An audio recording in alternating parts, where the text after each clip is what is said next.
अहम खबर यह है कि सुप्रीम कोर्ट में पंजाब इंतखाबात पर इलेक्शन कमीशन की नज़रसानी दरख्वास्त पर समाअत कल तक मुलतवी हो गई है। आपको बता रहे हैं सियासी जमातों के मफादात कहीं और जुड़े हुए थे। चीफ जस्टिस के जानिब से ये रिमार्क्स भी सामने आए। इसी पर बात करेंगे डॉन न्यूज़ के नुमाइंदे हसीब भट्टी से। हसीब भट्टी बताएगा, समाअत कल तक के लिए मुलतवी हो गई है, क्या समाअत का अहवाल रहा?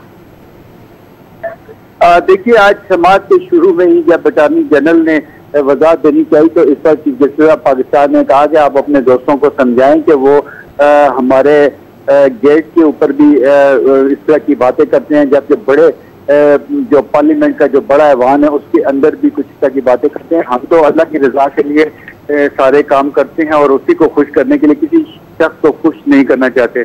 चीफ जस्टिस ऑफ पाकिस्तान ने मजीद कहा कि इलेक्शन कमीशन के ने सदर को एक दिन इंतखाबात की एडवाइस क्यों नहीं दी। सदर ममलकत 218(3) का बताया, न ही 1970 के इंतखाबात का। इलेक्शन कमीशन ने सदर को ना सिक्योरिटी का बताया ना फंड का। जमीनी हालात का जिक्र किए बगैर कहा जा रहा है कि 218(3) के तहत मजीद इख्तियारात दिए जाएं।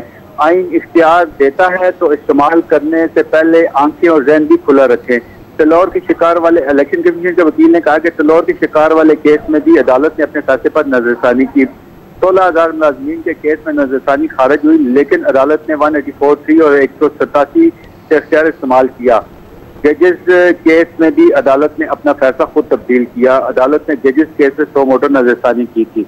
तो ये कहना था आज इलेक्शन कमीशन वकील का। कल 12:30 बजे तक मुलतवी कर दी गई है समाअत। कल 12:30 बजे तक समाअत मुलतवी कर दी गई है और जो समाअत का अहवाल था वो बता रहे थे हसीब भट्टी। आप तफसीली तौर पर बहुत शुक्रिया आपका।